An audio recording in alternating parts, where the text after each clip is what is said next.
expensive, aren't they? I think it was about £400.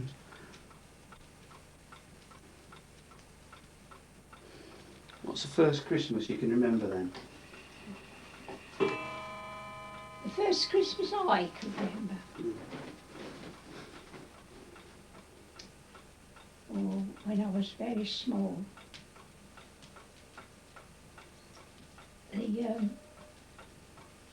We didn't have real Christmas trees in those days.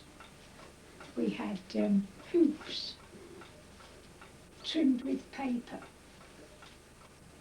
and you made them into bird cages, hoop at the top, one at the bottom with 4 pieces of wood to hold it up, and then 4 strings. And that was trimmed with a paper that was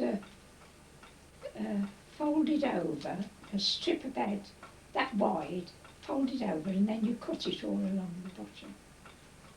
And you trimmed it all round the bow, the boughs and that. What year was that? When would that be? How old? 8, when I was You were 8? Mm. So, 1915. That's right. That's right, yes. Did anybody have Christmas trees? Not many. Only the very well-off, very rich people had them. Can you remember seeing Christmas trees? We had one in the church hall, and that was dug up out of the rector's garden and planted in this great big tub.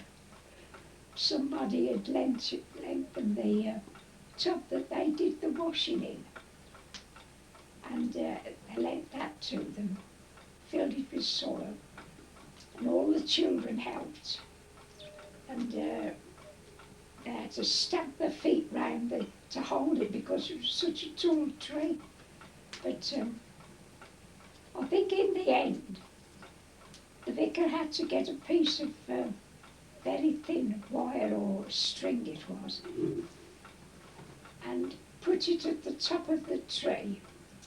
You couldn't see it, and it was running very far from the roof of the hall where it was, and he fastened it so it wouldn't topple over.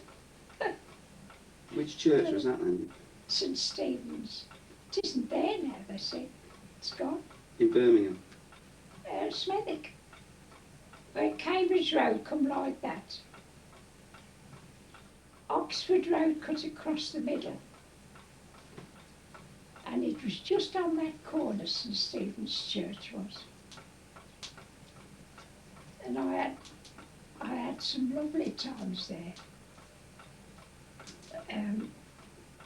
Baptist chapel that I ought to have gone to was too far away from me. Because your mum and dad were both Baptists, weren't they? Oh yes, yes. Both of them? Yes.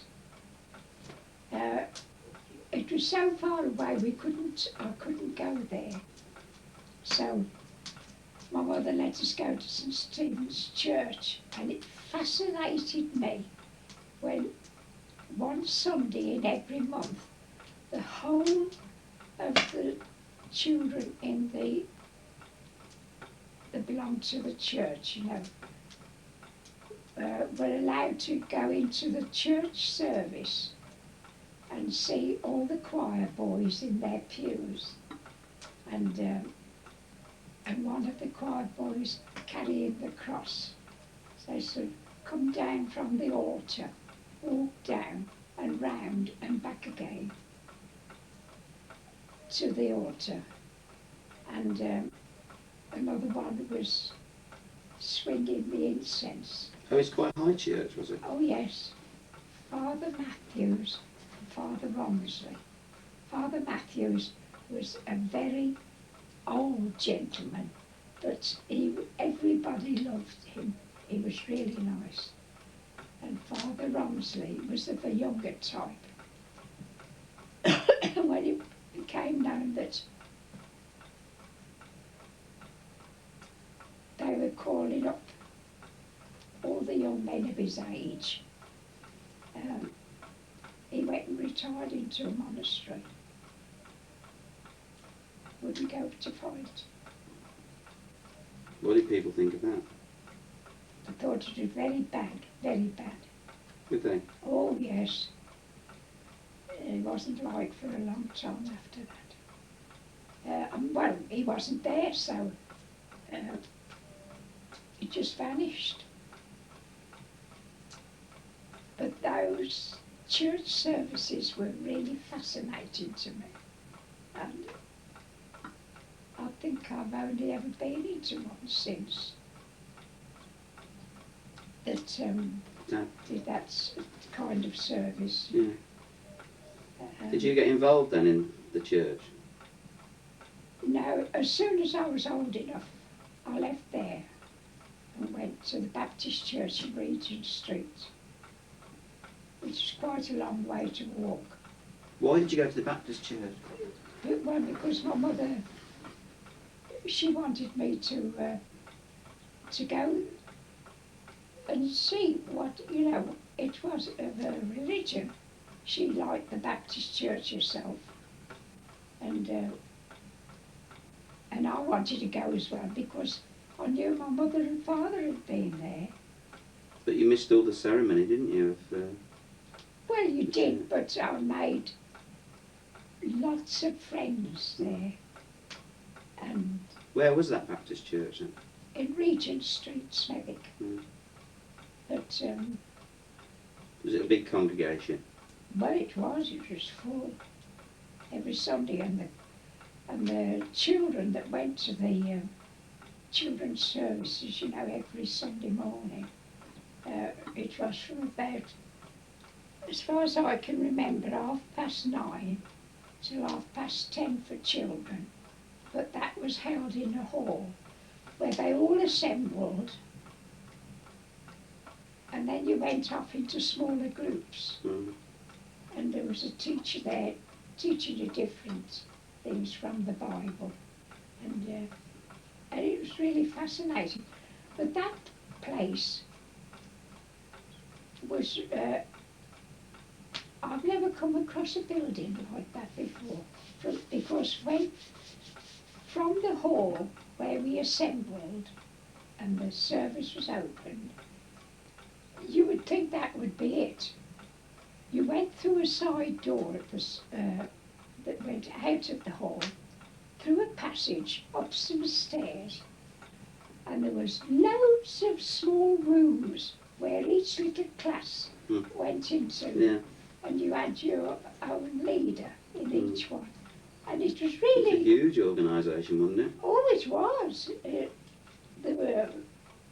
It seemed hundreds in those days to me. When you think back, can you remember the excitement of the Christmases and so on? Christmas Eve and the waiting, and Oh yes.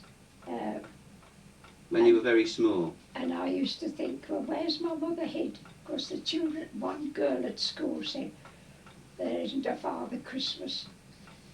Oh no, yeah, there isn't a Father Christmas. It's your mother and father that buy the presents and they hide them and then put them in your stocking when Christmas comes. So, of course, I had to try and find out whether if there was anything. So you had to look for your presents. I only ever found one thing, and that turned out not to be a Christmas present, it was somebody's birthday.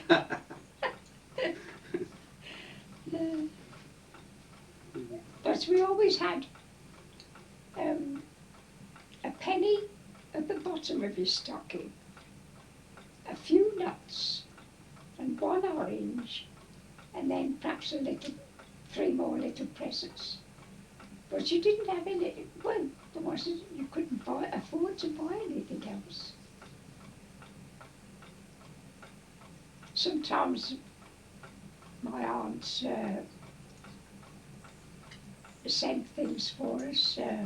One especially, she used to send us always a book.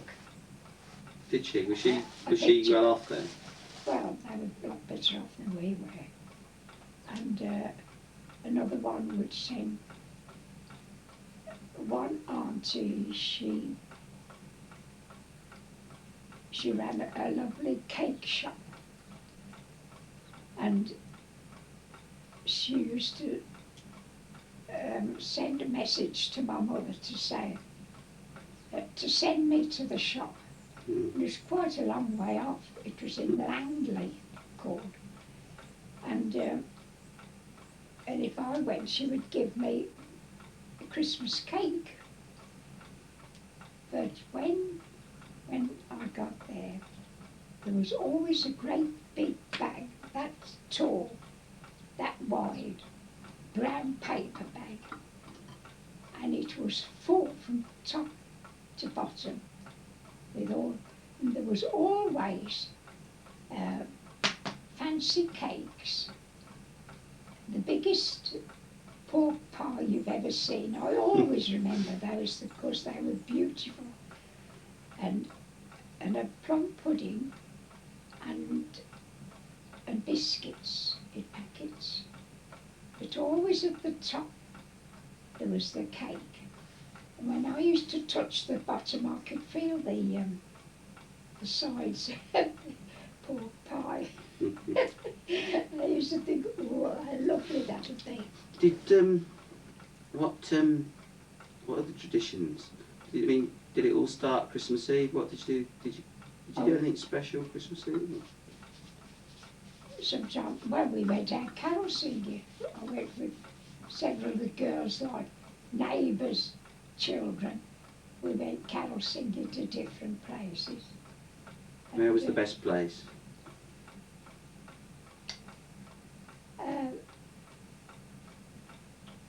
Which one was it? Oh, a shop. And but we waited until the shop was shut at night, shut at 8 o'clock. And because we were allowed to stay up because it was Christmas. And we always used to go there and sing. The name of the lady was Mrs. Rock. And her husband was the headmaster of a school in Smethwick. I can't remember the name of the road. But he was really an invalid because he lost the use of his legs from his waist downwards. And he had to be taken to the school every morning. Young man, the head boy of the school used to come and push him in his basket chair to the school and bring him back every night. And that went on for quite a long time until he became worse. He had to stay at home. Mm. So he took on all the duties of the church in the way of being a treasurer. Mm. And of course I was a bit older then, and they used to send for me because I only lived across the road. And I used to take all the money to the bank for the church and bring the book back, give it to me. And of course this room that he lived in at the back of the shop, it was huge. There was a great big dining table in it with all the chairs round, you know, and he used to sit right over the other side, right by the fire. Of course there was no central heating in those days, and when it was cold you had to have a big fire in the fireplace. And I've often gone in, taking the book back from the bank or from doing a message for him, and made the fire up for him so he kept warm, because his wife would be in the shop, you see. What? So you used to go up there and sing then the carols. What did you get from her? Oh, she used to give us some money. Always used to give us some money. What's a? Well, if we got a shilling, a silver shilling, oh, we thought. What did you do with it? Really well. Well, we used to share it between us, and then we'd go home. We never spent it between us. Didn't you? Oh no, we we said we give it to, we had each had our own, it was only a few pence. And if your mother was really hard up, you'd go and give it to her. Or you'd go and buy a little present for somebody with it. There was a little shop round the corner now called the Barber's Shop. And they used to sell all sorts of little things, you know. You'd get a lovely little mouse for a halfpenny. And What sort of mouse? What, made out of? Clay or something like that. Only a little tiny thing it'd be. And I think they used to fascinate me because they had a little black nose and this long tail. And we used to buy things like that. So what about Christmas? So you went to bed Christmas Eve and put your stocking up? Yes. Where? Well, we used to leave it downstairs. And then nothing, just straight up to bed then? And then go to bed. What do you remember about Christmas I'd morning? try and listen to perhaps I could hear Father Christmas come, you know, or something like that, because you were always fast asleep. And